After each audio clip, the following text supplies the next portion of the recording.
I'll tell you, I've been doing a lot of thinking. I read this article here today on Zero Hedge about the petro yuan undermining America's dominant role in global markets. And as I was reading this article, I got thinking about Bitcoin. I got thinking about Jim Rickards and things that he said about how he used to work in with the CIA doing war games in a war room that had everything to do with economic war games. And I got thinking about Bitcoin. I got thinking about who created it. I got thinking about this petro yuan oil's futures contract. I got thinking about all of the gold that the Chinese have been storing for years. Listen, stay tuned. It could be quite an interesting show because I'm going to talk about all these subjects, and I'm going to start asking a lot of questions and in my mind, and talking about scenarios, what could be going on here, and maybe give you guys some ideas too. So stay tuned.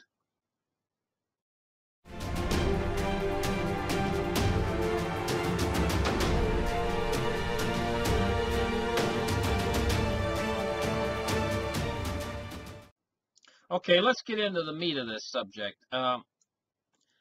Yuan, petro yuan. They in March 26th, 7 oil grades will be tradable in the Shanghai International Energy Exchange, allowing the Chinese buyers to forward in renminbi. Now, here's the thing: this isn't having an immediate effect, but it says, will this system change the way oil is traded globally? And it says probably not in the short term. Traders can move RMB freely in and out of Shanghai commodity exchanges yet. They can't move RMB freely out of the Shanghai commodity exchanges yet. That said, it's unclear how much of a roadblock this is given that the INE will be based in the Shanghai FTZ. Also, even with the exchange convertibility, international investors and resource trading companies need to build up enough confidence in the INE as a trading hub. This requires time and critically, the tried and tested and extensive data infrastructure to support the market, which China doesn't have right yet. That said, in the longer term, we believe that the RMB oil trading will shift the structure of global oil markets, providing two things happen.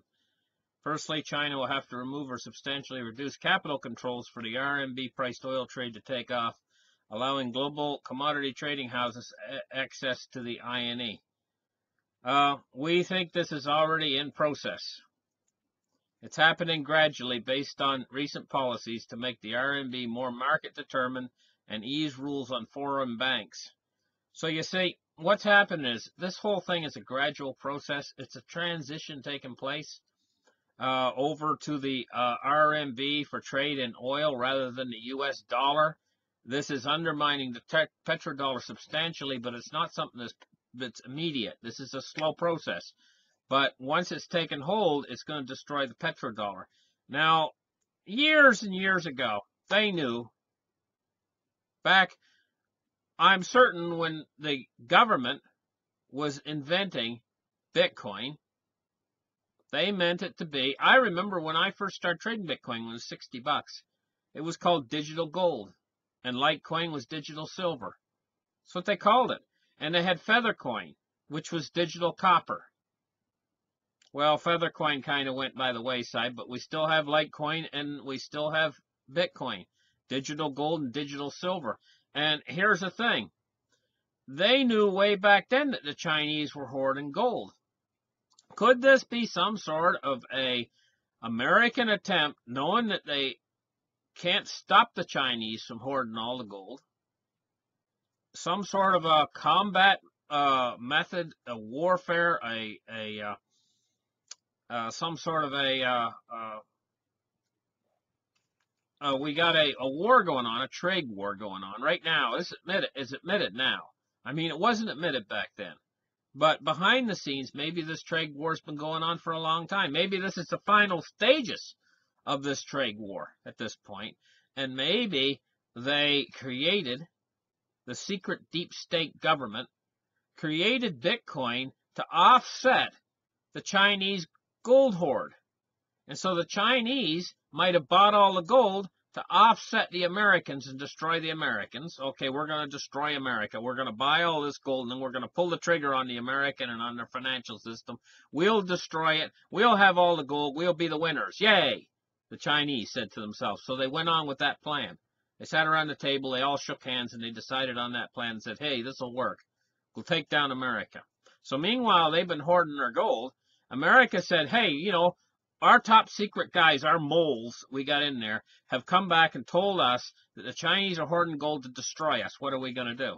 Oh, I know. We'll invent digital gold to offset their digital gold, digital silver, to offset their real gold and their real silver, and we'll get this going, this digital gold and digital silver. Because you got to understand something. Take a look back. Who attacked Bitcoin when Bitcoin was $1,150? Viciously attacked Bitcoin. The PBOC, People's Bank of China, attacked it. But who has always never tried to pull the plug on Bitcoin? Never, ever. Well, the Federal Reserve, U.S. Federal Reserve, and the federal government, the U.S. government has never really said, okay, we're banning Bitcoin, or we're going to do this, or we're going to do that to Bitcoin. They've always been they've always taken either a neutral stance to Bitcoin and the cryptocurrencies, or almost a positive feel to them. They neither neither stance, but they've never taken a negative stance. Like the Russian government's taken a negative stance, the Chinese government's taken a negative stance, but not over here in the West. And in fact, some of them have talked positively about Bitcoin. One of the ones I know for a fact that's talked positively about Bitcoin is Jim Rickards himself. I've heard him talk positively about it in a positive way. Now, if this is all true, then he would be an insider on this whole thing about the Bitcoin. So, guys, the long and short is, I'm not exactly sure what the game is in all of this, but I know I'm doing a live show coming up at 7 o'clock. Now, I'm on Atlantic time. That would be 6 o'clock Eastern time, which is in about another 2 more hours. On my Delta channel. It's called the Delta Report. And I'm going to do a live news broadcast. Now listen, we're almost ready. I've never seen us move so fast toward war in all my life as in the last 48 hours. I've never seen us move so fast. Toward war with Iraq. I mean Iran. Sorry, I get them mixed up. Iraq, Iran. They both start with an I. No, Iran. We've moved that much closer to war with Iran just in the last 48 hours. And I mean, this is ridiculous. It looks like possibly Israel attacked in Syria and killed a whole bunch of Iranians. Iran is mad. Iran says we're going to go into making nuclear weapons.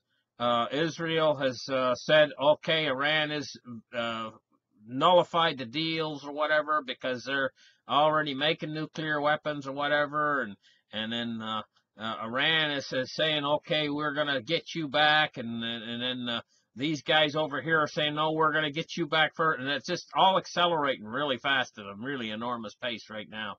I going to have a show on it on my channel where I'm going to elaborate more about what's going on with the situation. On the Delta Report at roughly in about less than 2 hours, an hour and 45 minutes from now, at 6 p.m. Eastern Standard Time.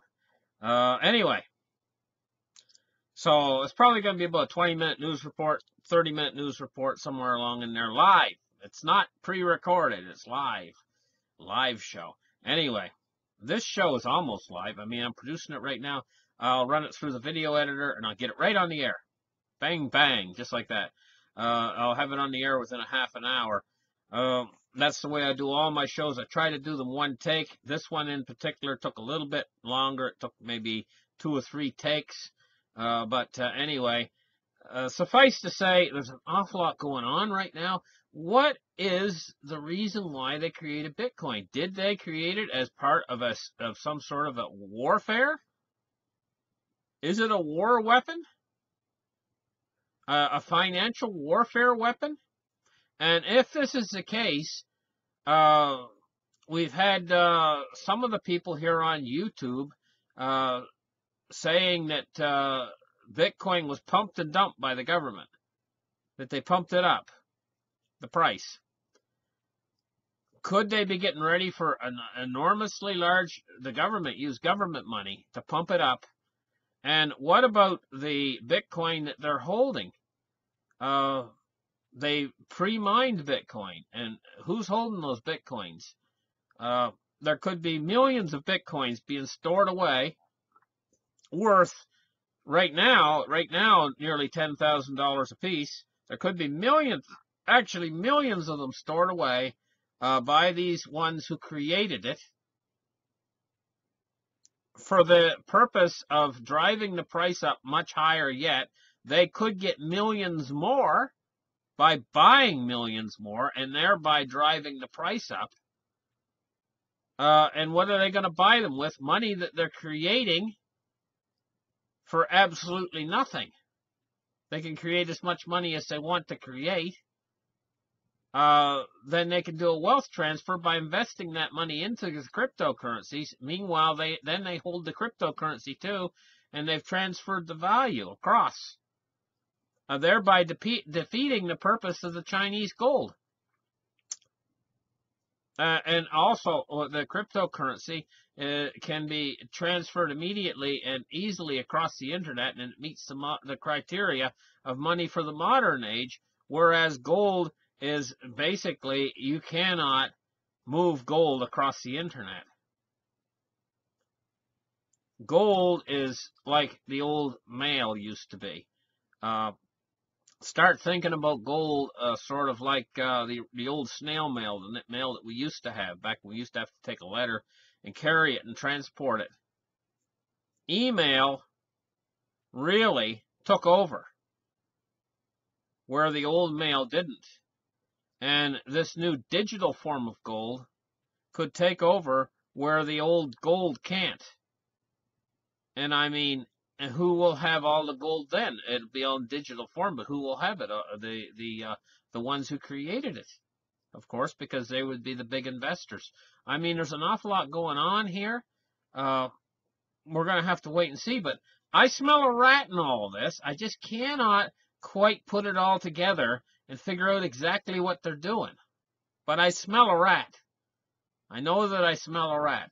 So listen, thank you guys for listening. Like and subscribe, and we'll catch you in the next episode. Bye.